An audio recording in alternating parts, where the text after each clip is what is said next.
Captain Daeho stood on the bridge of his ship looking at the red warning message on his screen. The words made his stomach feel heavy. Planet Keth 9 was calling for help, but no one was supposed to go there. Ever.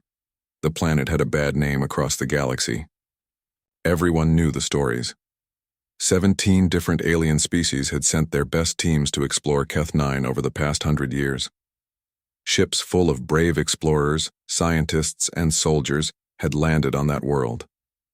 None of them ever came back. The Galactic Council had made it simple after that. Stay away from Keth 9. The planet was marked with red warnings in every star map. No ships allowed, no exceptions.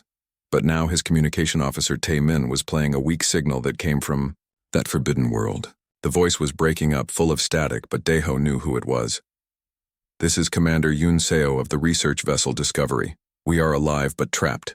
The others are gone. Something is hunting us. If anyone receives this message, please help us. We cannot escape on our own. The message played again and again. Each time, Daeho felt his heart beat faster. Yoon Seo was his friend. They had trained together at the Human Space Academy. She was smart, brave, and careful. If she was asking for help, things were very bad. Daeho looked around his bridge. His crew was watching him. They all knew what the message meant. They all knew what the rules said. Chief Engineer Boram spoke first. She was a small woman with quick hands and a sharp mind. Captain, we cannot go there. The council was clear. No ships to Keth 9, no exceptions. But it's Commander Yoon Seo, said Tae-min from his communication station. She's been missing for 3 months. Everyone thinks she's dead. Maybe she should stay that way, Boram replied. Her voice was hard. 17 species, Captain. 17 different kinds of aliens with different technologies, different weapons, different ways of thinking. All of them failed. All of them died on that planet. Medical Officer Hae-won was checking her equipment. She was always ready for emergencies. If we go, we need to be prepared for anything. The medical reports from the council are scary. The few ships they found near the planet were empty. No bodies. No signs of fighting. Just empty ships floating in space. Daeho walked to the main viewing screen. Keth 9 looked normal from space. It was a green and blue world with white clouds. It had forests and oceans, and everything needed for life. From orbit, it looked like a perfect place for a colony. Show me the exploration records, he said. Tae-min brought up the files on the main screen. The list was long and sad. The first expedition was from the Altarian Republic 50 years ago. 24 scientists in an advanced research ship. They landed safely and sent regular reports for 6 hours. Then silence. The Centauri Federation sent a military team next. 40 soldiers with heavy weapons and armor. They lasted 3 days before their signal stopped. The Vegan Collective tried a different approach. They sent robots first, then followed with a small team. The robots worked fine until the organic crew landed. Then everything went quiet. Every species had tried their own methods. Some sent large fleets, others sent single ships. Some tried to stay in orbit and use long-range scanners. Nothing worked. Ships that got too close to the planet either disappeared or were found empty, drifting in space. The pattern is clear, said Boram. Something on that planet kills organic life. Maybe it's a disease. Maybe it's a weapon left by an ancient race. Maybe it's something we don't understand, but it kills everything. Not everything, said Daeho quietly. Commander Yoon Seo is still alive. For now, Boram replied. But her message said the others are gone. Her crew was 12 people. If she's alone, she won't last long. Hae-won finished checking her medical supplies. Captain, if we go, I can prepare for biological threats, chemical weapons, and unknown diseases. But if it's something else, something we've never seen before, I might not be able to help. The bridge became quiet. Everyone was thinking about the same thing. The Discovery had been missing for 3 months. The Galactic Council had already written off the crew as dead. The human government had sent letters to their families. Memorial services had been held. But Yoon Seo was alive. Her voice on the recording was weak but clear. She was waiting for rescue, Daeho made his decision. Taemin, send a message to the Human Fleet Command. Tell them we received a distress signal from the Discovery. Tell them we are investigating. Captain, Boram said, the Council will be angry. They might court-martial us for disobeying orders. Let them, Daeho replied. We don't leave our people behind. That's what makes us human. The crew began preparing for the mission. Boram started checking the ship's engines and shields. Tai Min worked on communication equipment that might work through whatever was blocking signals from the planet. Haewon prepared medical supplies and protective gear, but Daeho was already making a harder decision. The stories from other species were clear. Large groups died faster on Keth 9. If he took his whole crew, he might lose everyone. I'm going alone, he announced. The bridge went quiet again. Boram looked up from her control panel. Captain, that's suicide. Maybe, Daeho said, but it's better than losing 5 people instead of 1. If I don't come back in 72 hours, you take the ship home. That's an order. Sir, Taemin said. What if we lose communication with you like all the others?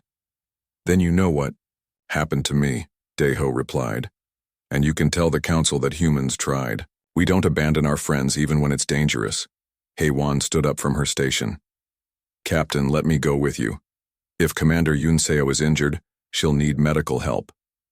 No, Daeho said firmly. I won't risk anyone else. This is my choice. He walked toward the shuttle bay. Behind him, his crew was already working to prepare his small ship for the journey to the planet that killed everyone who visited it. As he reached the door, Boram called out, Captain, what makes you think you can succeed where 17 other species failed? Daeho stopped and turned back. Maybe I can't, but I'm going to try anyway. Sometimes that's enough. The door closed behind him. In a few hours, he would land on Keth 9 and learn what had happened to his friend. He would also learn why no one ever returned from that planet. But first, he had to get there alive. Daeho's small shuttle broke through the clouds of Keth 9 and immediately something felt wrong. A cold fear filled his mind like ice water. His body told him to turn around, to run, to get as far away from this place as possible. The fear was not natural. It was too strong, too sudden. One moment he felt normal, the next moment he was terrified of everything. His hands shook on the controls, his heart raced. Every part of his brain screamed at him to leave. But Daeho was stubborn. His grandmother used to say he was too stubborn for his own good. Right now, that stubbornness might save his life. He forced his hands to stay steady on the controls. He made himself breathe slowly. The fear was real, but it was also wrong. Nothing on his instruments showed danger. The air was clean. The landing zone looked safe. This terror was coming from somewhere else. Someone doesn't want me here, he said to himself. Too bad. I'm not leaving without Yunseo. The shuttle landed in a clearing surrounded by tall trees. As soon as Daeho stepped outside, the fear got stronger. It pressed against his mind like a heavy weight. But along with the fear came something else. Sadness. Loneliness. And underneath it all, a strange kind of curiosity. The forest around him was beautiful, but wrong. The trees were too perfect. The grass was too green. Everything looked like a picture, not a real place. And scattered between the trees were things that made Daeho's blood run cold. Spaceships. Dozens of them, maybe hundreds. They were crashed, or landed in neat rows like someone had arranged them carefully. Some were small scout ships. Others were huge exploration vessels with crews of 50 or more. Daeho walked between the ships, checking each one. They were all empty. No bodies, no signs of fighting, no blood or damage. The crews had simply vanished. But the ships were not random. They formed patterns, circles, lines, shapes that almost looked like letters or symbols. Someone had moved these ships after they landed. Someone with great power. At the center of all the ships was the Discovery. Yunseo's research vessel looked undamaged. The main door was sealed, but Daeho could open it with his captain's codes. Inside, the ship was dark and quiet. Emergency. Lights gave everything a red glow. Daeho checked each room carefully. The crew quarters were empty. The bridge was empty. But in the main computer, he found logs that explained everything. Yunseo's voice played from the speakers. Day 1 on Keth 9. The landing was successful. The planet is beautiful. The crew is excited to begin research. But something feels wrong. We all feel watched. Day 2. The feeling is getting stronger. Minho says he hears voices in his head. Yunji can't sleep. We're all having bad dreams about running and hiding. Day 3, the voices are getting louder. They're not human voices. They're something else. Something angry. And afraid. The logs went on for weeks. Slowly, the crew began to disappear. First 1, then 2, then more. But they didn't die. They just walked away into the forest and never came back. Day 21. I'm alone now. The others are gone. I think they're still alive, but they're not human anymore. They serve something else now. Something that lives in the caves under the mountain. Day 34. I found her. A child. She's not human, but she's like us in some ways. She's hiding from her own people. They want to hurt her because she's different. Day 42. The child's name is Kira. She can speak to minds like her people do, but she chooses not to control us. Her people call themselves the Veltar. They've been on this planet for thousands of years. The last log was from yesterday. Day 87. Kira is sick. The Veltar are coming for us. They know where we're hiding. If someone gets this message, help us. We're in the caves under the big mountain to the north, but be careful. The Veltar can control minds. They make you do things. They make you forget who you are. Daeho turned off the computer and gathered supplies, food, water, medical equipment, and weapons. If Yunseo was alive, she would need help. And if this child Kira was with her, they both needed rescue. The mountain to the north was tall and dark. As Daeho walked toward it, the fear in his mind got stronger. But now he understood what it was. The Veltar were trying to control his thoughts. They wanted him to run away like all the others. But human minds were messy. Daeho thought about his breakfast that morning, about a song his sister used to sing, about math problems from school, about the color of Yunseo's hair, about everything and nothing. The Veltar voices in his head became confused. They were used to ordered thoughts, clean thoughts.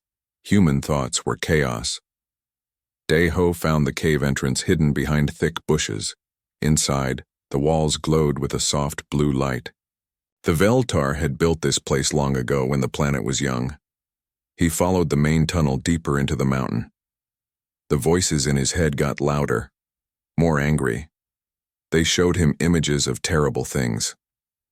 They promised him pain if he didn't leave, but they also showed him something else by mistake. Fear. The Veltar were afraid of him. That gave Daeho hope. Deep in the caves, he found a small chamber lit by glowing crystals. Yunseo was there, thin and weak but alive. Next to her was a child who looked almost human but had large dark eyes and pale blue skin. Daeho, Yunseo whispered. You shouldn't have come. It's not safe.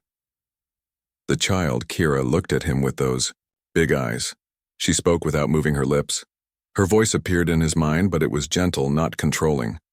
You came for her, Kira said in his thoughts. No one has ever come back for anyone before. That's what humans do, Daeho replied out loud. We don't leave our friends behind. Outside the chamber, he could hear something moving in the tunnels. The Veltar were coming, and they were not happy about visitors. Can you walk? He asked Yunseo. I think so, she said. But Kira is weak. Her people have been hunting her for months. They want to kill her because she won't join their collective. Mind, Daeho looked at the alien child. She was small and scared, but her eyes were bright with intelligence. Then we take her with us. The Veltar will never let us leave, Yunseo said. They control this entire planet. They've been killing visitors for 100 years to keep their secret safe. Then it's time someone fought back, Daeho said. He helped Yunseo stand and picked up Kira. The child was lighter than he expected. The sounds in the tunnels were getting closer. Soon, they would have to face the Veltar. But first they had to get out of these caves alive. Hyunseo leaned against the cave wall, breathing hard. She was weaker than she looked. 3 months of hiding and little food had taken their toll on her body. "Listen to me carefully," she whispered to Daeho. "The Veltar are not like other aliens we've met. They share one mind, one big consciousness that connects all of them. When one sees something, they all see it. When one thinks something, they all think it." Kira nodded sadly. Even though she was just a child, she understood the weight of what Hyunseo was saying. "But Kira is different," Hyunseo continued. Her parents were scientists. They believed the Veltar could learn from other species instead of just killing them. They broke away from the collective mind to raise Kira as an individual. "What happened to her parents?" Daeho asked. "The collective killed them," Kira said in his mind. Her mental voice was sad but strong. "They said my parents had a disease, the disease of thinking alone. They said I had it too." Hyunseo coughed, and Daeho saw blood on her lips. She was sicker than she was admitting. "The collective hunts her because they're afraid. If other Veltar learn to think for themselves, their whole society will collapse." The sounds in the tunnels were getting closer. Footsteps, but not quite. Human footsteps. They were softer, more careful. The Veltar were coming. "Kira can protect us a little bit," Hyunseo said. "Her mind is strong enough to block some of their control. But there are hundreds of them and only one of her. She's just a child." Daeho looked at Kira. The alien girl was maybe 8 years old in human terms. Her pale blue skin was marked with strange patterns that glowed softly in the crystal light. Her dark eyes were full of intelligence and fear. "Can you help us get to my shuttle?" he asked her. Kira closed her eyes and concentrated. "I can try. But they know we're here now. The whole collective is angry. They're coming from every tunnel." Hyunseo grabbed Daeho's arm. Her grip was weak but desperate. "You have to choose. You can take Kira and run. She's small and light. You might make it to your shuttle. Or you can try to save both of us and probably fail." "I'm not leaving you behind," Daeho said firmly. "Look at me," Hyunseo said. She pulled back her shirt to show him a deep wound in her side. It was infected and getting worse. "I've been hiding this from Kira. I'm dying, Daeho. Even if we escape, I won't last much longer." Daeho stared at the wound. It was bad. Very bad. Even with proper medical care, Hyunseo might not survive. In these caves, with no equipment, she had no chance. "Promise me something," Hyunseo whispered. "Promise me you'll get Kira away from here. She's the key to everything. If the galaxy learns that peaceful contact is possible, if they see that, not all first meetings have to end in war, maybe things can change." The footsteps in the tunnels stopped. The caves became silent, but it was not a peaceful silence. It was the silence of predators getting ready to attack. Then the voices started. Not in the tunnels, but in their heads. Hundreds of alien minds, speaking as one. "Humans," the collective voice said. "You do not belong here. Leave the child and go. We will let you live." The voice was beautiful and terrible at the same time. It promised peace if they obeyed, and pain if they refused.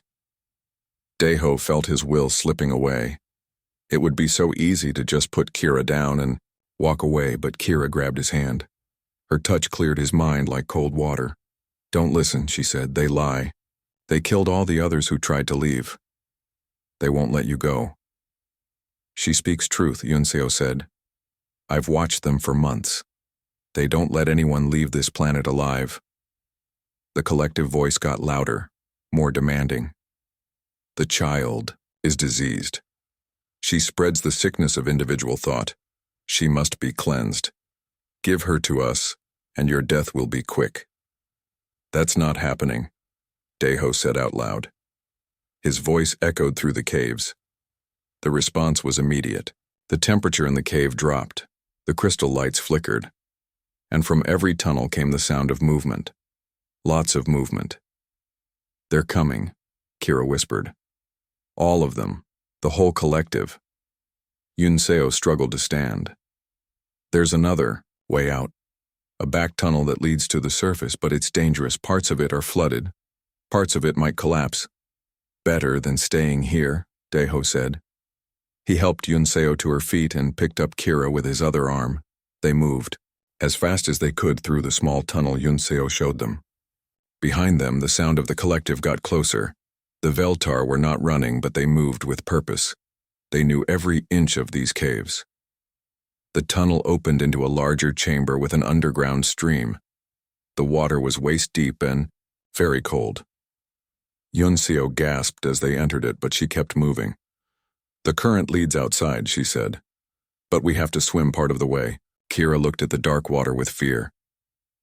I can't swim very well. I've got you, Daeho promised. He held her tight as they moved through the stream. Behind them, the first Veltar appeared at the tunnel entrance. They were tall and thin, with pale skin like Kira's, but eyes that glowed with collective intelligence. They moved together like parts of one organism. There, the collective voice said through all of them at once. The diseased ones flee. But they cannot escape us. This is our world. The Veltar entered the water without hesitation. They moved through it like they were made for swimming. They were gaining ground fast. Yunseo was struggling now. The cold, water and her injury were too much. She was slowing them down and she knew it. Go, she gasped. Take Kira and go. I'll hold them off. No, Daeho said. We stick together. But Yunseo had already made her choice. She let go of his hand and turned to face the approaching Veltar. From her belt, she pulled out a small device, a thermal grenade. Tell the galaxy, she said to Daeho. Tell them what happened here. Tell them about Kira. Tell them that peace is possible. She activated the grenade and threw it at the cave ceiling above the Veltar. The explosion brought down tons of rock, blocking the tunnel and trapping the collective on the other side. But the effort was too much for her wounded body. Yunseo collapsed in the water. Daeho tried to catch her, but she was already gone. Her last words were barely a whisper. Protect her. She's the future. Kira was crying, but there was no time to grieve. The rock barrier wouldn't hold the Veltar for long. They had other ways through the mountain. Daeho held Kira close and continued through the underwater passage. The current was strong, and several times he almost lost his grip on her. But finally they emerged from a small opening in the mountainside. The forest stretched out before them. In the distance, Daeho could see his shuttle. But between them and safety were miles of dangerous terrain. And somewhere behind them, the collective was finding new ways to hunt them down. Kira looked back at the mountain where Yunseo had died saving them. She was brave, the child said in his mind. Yes, Daeho replied. Now we have to be brave too. They started running toward the shuttle. But Daeho knew the hardest part was still ahead of them. Daeho ran through the forest carrying Kira, but he could feel the collective mind pressing against his thoughts. It was like having hundreds of voices shouting in his head at once, all telling him to stop, to give up, to surrender the child. Most species would have collapsed under that mental pressure. The Veltar had used this technique to defeat 17 different civilizations. Their telepathic attacks were precise and overwhelming, but human minds were different. And that difference was about to save their lives. Stop running, human, the collective voice commanded. You cannot escape us. Give us the diseased child and we will make your death quick. Instead of fighting the voice, Daeho did something unexpected. He started thinking about his favorite song from childhood. Then he thought about the math homework he hated in school. Then he remembered the taste of his mother's cooking. Then he worried about whether he had locked his apartment door before leaving on this mission, all at the same time. The collective voice faltered. What are you doing? Your thoughts make no sense. Daeho grinned and thought even more random things. The color of the sky on Earth. The way rain sounded on his window. A joke his friend told him last week. The price of fuel for spaceships. His grandmother's garden. A book he read 5 years ago. His mind was complete chaos, jumping from topic to topic with no pattern or logic, and the Veltar collective couldn't handle it. This is impossible, the collective said. Minds should be ordered, controlled. Your thoughts are broken. No, Kira said from his arms, and for the first time she sounded hopeful. His thoughts are free. The little alien girl understood something the collective didn't. Human minds were not broken or diseased. They were just different.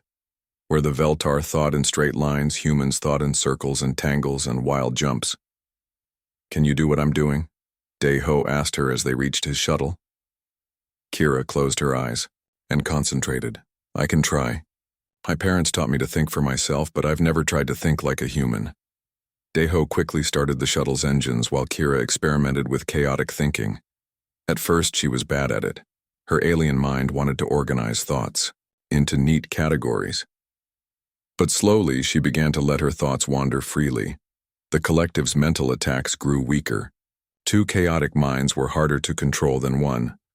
What you are doing is wrong, the collective said, but its voice was uncertain now. Order must be maintained. Unity must be preserved. Maybe, Daeho said as the shuttle lifted off. But freedom is better. That's when something amazing happened. Kira's chaotic human-like thoughts touched the collective mind and showed them something they had never experienced before. Individual ideas, personal dreams, the joy of making your own choices. Some of the Veltar in the collective began to question their unity for the first time in thousands of years. Why did they all have to think the same thoughts? What would it be like to have private ideas? The collective mind started to fragment. Arguments broke out between different groups of Veltar. Some wanted to maintain their traditional unity. Others were curious about this new way of thinking that the human and the child had shown them. You have brought chaos to our perfect order, some Veltar said angrily. You have brought possibility to our stagnant existence, other Veltar replied. But not all of the collective was ready for change. The traditional leaders gathered their followers and launched one final attack on the shuttle. Mental energy crackled through the air like lightning. Daeho felt his mind being pulled in different directions. Even his chaotic thinking couldn't completely protect him from such a powerful assault. The shuttle's controls felt heavy in his hands. I can't hold them off much longer, he gasped. Kira placed her small hand on his arm. Then don't fight them. Show them. Show them what? Show them why you came here. Show them what Commander Yunseo meant to you. Show them why humans don't abandon their friends. Daeho understood. Instead of thinking random thoughts, he focused on one powerful memory, the day he met Yunseo at the academy. How they had become friends. How they had promised to always help each other. How he felt when he heard her distress call. The determination to save her, even though he knew it was dangerous. That memory, full of loyalty and friendship and stubborn human love, flowed from his mind into Kira's, and from her into the collective consciousness of the Veltar. The attacking Veltar stopped their assault. They had never felt emotions like this before. The idea of caring so much about one individual that you would risk everything to save them was completely foreign to their collective thinking. This human came here to die for one friend. Some Veltar whispered in amazement. Such devotion to a single being is wasteful, the traditional leaders argued. The needs of the collective are more important than one individual. But what if the individual matters too? Other Veltar asked. What if caring about one person makes you stronger, not weaker? The debate raged through the collective mind as Daeho's shuttle climbed toward orbit. More and more Veltar were questioning their old ways. The seed of individual thought that Kira represented was growing and spreading. But Daeho wasn't finished. As his shuttle broke through the atmosphere, he did something that no other species had ever tried. He didn't just escape from Keth 9, he left something behind. What are you doing? Kira asked as she watched him program a message beacon. I'm giving them a choice, Daeho said. Your people have been alone for thousands of years because they were afraid of other species. But what if they didn't have to be afraid? What if they could choose to make friends instead of enemies? The message beacon contained stories. Human. Stories about first contact with other species. Stories about wars that ended in peace. Stories about enemies who became allies. stories about the choice to build instead of destroy. Deho launched the beacon toward the planet's surface. Let them decide what kind of people they want to be. On the planet below, the Veltar collective was dividing into two groups. The traditionalists wanted to destroy the beacon and return to their old ways. But many others wanted to hear these human stories of cooperation and friendship. They offer us knowledge without demanding surrender, some Veltar said. Perhaps these humans are different from the other species who came here. All outsiders are dangerous, the traditionalists replied. We must remain pure and unified. The argument continued as Deho's shuttle flew toward his ship. But the change had already begun. For the first time in their history, the Veltar were not thinking with one voice. Individual thoughts were emerging from the collective like flowers, growing through concrete. Kira watched her home planet disappear behind them. Do you think they'll choose to change? She asked. I don't know, Deho admitted. But now they have the option. Sometimes that's enough. As they approached the human ship Resilience, Kira asked another question. What will happen to me now? I can't go back to my people. Some of them still want to kill me. Deho looked at the alien child who had helped him survive the collective's mental attacks. She was brave and smart and kind. She deserved a chance at a real life. You'll come with us, he said. Humans are good at taking care of kids who need families. You'll fit right in. For the first time since he had found her in the caves, Kira smiled. It was a small smile, but it was full of hope for the future. Behind them, the planet Keth 9 was changing. And ahead of them, the galaxy was about to learn that first contact didn't always have to end in death. On the bridge of the Resilience, Chief Engineer Boram stared at her countdown timer. 71 hours and 36 minutes since Captain Deho had left for the surface of Keth 9. In 24 minutes, she would have to follow his orders and leave without him. The thought made her stomach hurt. No human had ever returned from that planet. 17 alien species with better technology and stronger militaries had failed. What chance did one stubborn human captain have? Any signals from the surface? She asked Communications Officer Taimin for the 100th time. Nothing, Taimin replied sadly. Same electromagnetic interference that blocked all the other expeditions. If the captain is down there, we can't hear him. Medical Officer Hei-Wan was packing up her equipment.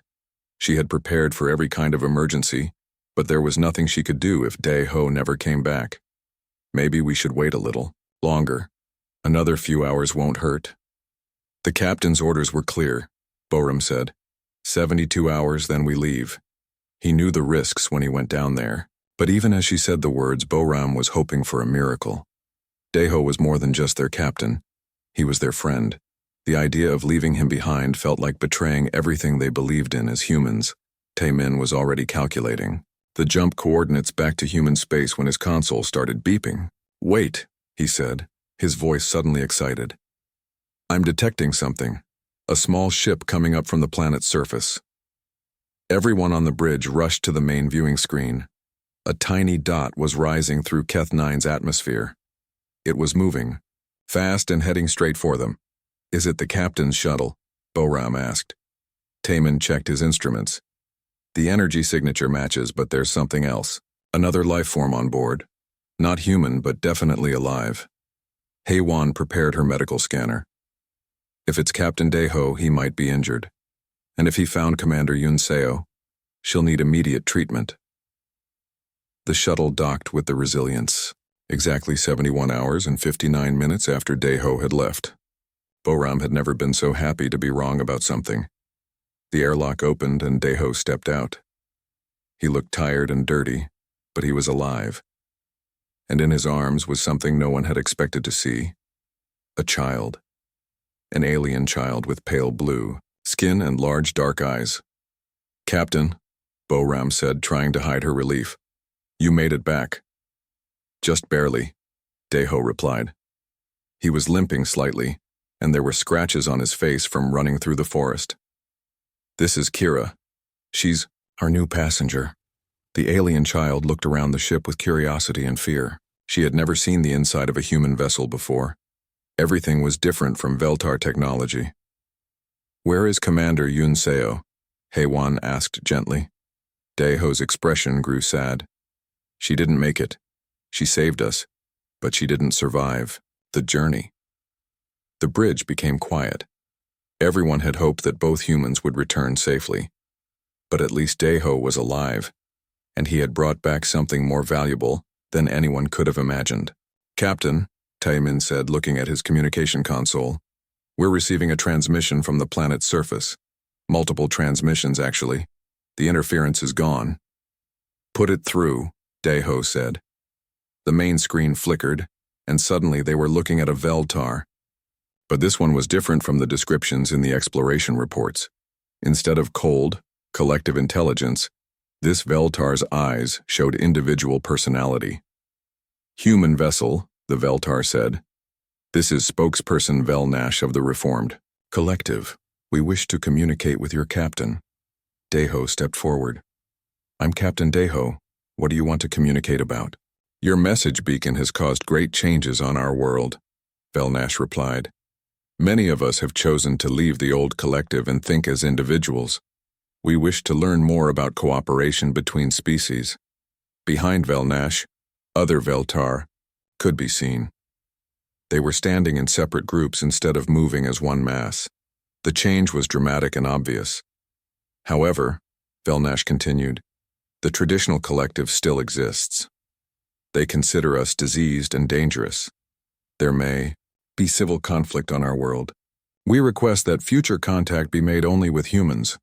Why only humans? Daeho asked. Your chaotic mental patterns make you immune to our telepathic control techniques, and your dedication to individual relationships shows us a new way of living. We trust humans to treat us as persons, not as tools or threats. Kira smiled as she listened to her people choosing a new path. In her mind, she spoke to Daeho. They're really doing it. They're learning to be free. The transmission continued for another hour. The Reformed Collective wanted to establish formal diplomatic relations, but only through human intermediaries. They were afraid that other species might try to exploit their civil war or force them back into isolation. When the communication ended, Boram turned to Daeho with amazement. Captain, do you realize what this means? We've just made first contact with a telepathic species. The Galactic Council will want to know everything. And they'll want to study Kira, Heiwan added, looking at the alien child with concern. She's the first Veltar to leave her planet in thousands of years. Every scientist in the galaxy will want to examine her. Daeho put a protective hand on Kira's shoulder. That's not going to happen. Kira is under human protection now. Anyone who wants to study her will have to go through us first. But Captain, Taemin said, the Council will demand access to her. She's too important for scientific research. Then they'll be disappointed, Daeho replied firmly. Kira is not a specimen. She's a child who needs a family and a normal life. That's what we're going to give her. As the Resilience began its journey back to human space, news of the successful contact spread through the galaxy. For the first time in over 100 years, someone had returned from the forbidden planet of Keth 9, and they had brought back proof that peaceful first contact was possible. The Galactic Council was shocked. The military leaders who had written off the planet as a total loss were scrambling to understand what had happened. Scientists who had theorized about the mysterious disappearances were revising all their theories. But the most important reaction came from ordinary people across the galaxy. When they saw the footage of Captain Daeho walking off his shuttle carrying an alien child, they saw something that gave them hope. They saw that different species could choose cooperation over conflict. Heiwan became Kira's unofficial guardian, helping the young Veltar adapt to life among humans. The alien child was curious about everything and learned quickly. She especially loved human music, which reminded her of the individual thoughts that were now spreading through her people. Will I ever see my home again? Kira asked one day as they traveled through hyperspace. Maybe, Daeho replied, but not for a while. Your people need time to figure out who they want to be, and you need time to grow up and decide what kind of person you want to become. I want to be like humans, Kira said. I want to help people and make friends and have adventures. Then that's what you'll do, Daeho promised. When the Resilience finally reached human space, they were met by a fleet of ships from the Galactic Council. Everyone wanted to hear their story. Everyone wanted to meet the alien child. Everyone wanted to understand how humans had succeeded where so many others had failed. The answer was simple, but not easy to explain. Humans succeeded because they were willing to risk everything for one friend. They succeeded because their chaotic minds couldn't be controlled. They succeeded because they offered choice instead of demanding surrender. But most importantly, they succeeded because they saw Kira not as an alien or a specimen or a tool, but as a child who needed help. The final report that Deho submitted to the Galactic Council was short and direct. First contact with the Veltar species has been established. They request that all future diplomatic relations be conducted through human intermediaries. They are willing to share technology and knowledge in exchange for protection during their transition from collective to individual consciousness. Recommendation: establish a permanent human embassy on Keth 9 to facilitate ongoing relations. Assign diplomatic personnel trained in telepathic species contact. Provide Veltar refugee Kira with full human citizenship and protection. Personal note: the Veltar are not our enemies. They are people who were afraid and chose isolation over contact. We showed them that cooperation was possible. Now they are choosing to change. This is what first contact should look like. Years later, when Kira had grown up and become the first Veltar ambassador to the Galactic Council, she would often tell the story of the human captain who came to a forbidden planet to save his friend and ended up changing 2 entire species. Captain Deho taught my people something very important, she would say. He taught us that being different is not a disease. He taught us that individual thoughts make us stronger, not weaker. And he taught us that sometimes the best way to help someone is simply to give them a choice. The story of Kira and Captain Deho became famous throughout the galaxy. Children of many species learned about the human who went to a forbidden planet and came back with an alien friend. Diplomats studied the case as an example of successful first contact. Military academies taught courses on how human mental chaos could be used as a defense against telepathic attacks. But for Deho, the most important part of the story was much simpler. He had gone to save his friend Yunseo. He couldn't save her life, but he had honored her sacrifice by protecting Kira and giving the Veltar a chance to choose their own future. Do you ever regret it? Boram asked him one day, years after their return. Going to that planet? Losing Commander Yunseo? All the trouble with the council? Deho looked out the window of his office at the human diplomatic station, orbiting Keth 9. Below them, the planet was green and peaceful. Veltar and human ships moved freely between the surface and orbit. The reformed collective had built new cities where individuals and small groups lived together by choice, not force. No, he said. I don't regret it. Yunseo died saving Kira and changing her people's future. That's what she would have wanted. And Kira got the chance to grow up free and become the person she chose to be. That's what any child deserves. Even alien children? Boram asked with a smile. Especially alien children, Deho replied. They need the most help learning that being different is okay. On the planet below, Kira was visiting the memorial that the Veltar had built for Commander Yunseo, the human woman who had died protecting. An alien child was now honored as a hero by both species. As Kira placed flowers on the memorial, she thought about the lessons she had learned from humans, the importance of individual choice, the value of friendship, the courage to do what's right even when it's dangerous. But the most important lesson was the one Captain Deho had shown her in those caves under the mountain. Sometimes the greatest strength comes not from controlling others but from protecting those who cannot protect themselves. The galaxy was a better place because one stubborn human captain had refused to abandon his friend, and because one alien child had learned that being different was not a curse but a gift. The forbidden planet of Keth 9 was forbidden no more. It had become a symbol of hope for peaceful contact between species. And at the center of that hope was a simple truth that humans understood better than most. No one gets left behind. Not friends, not children, not even aliens who are afraid and alone. That was the human way. And now, thanks to Captain Deho and Kira, It was becoming the galactic way, too.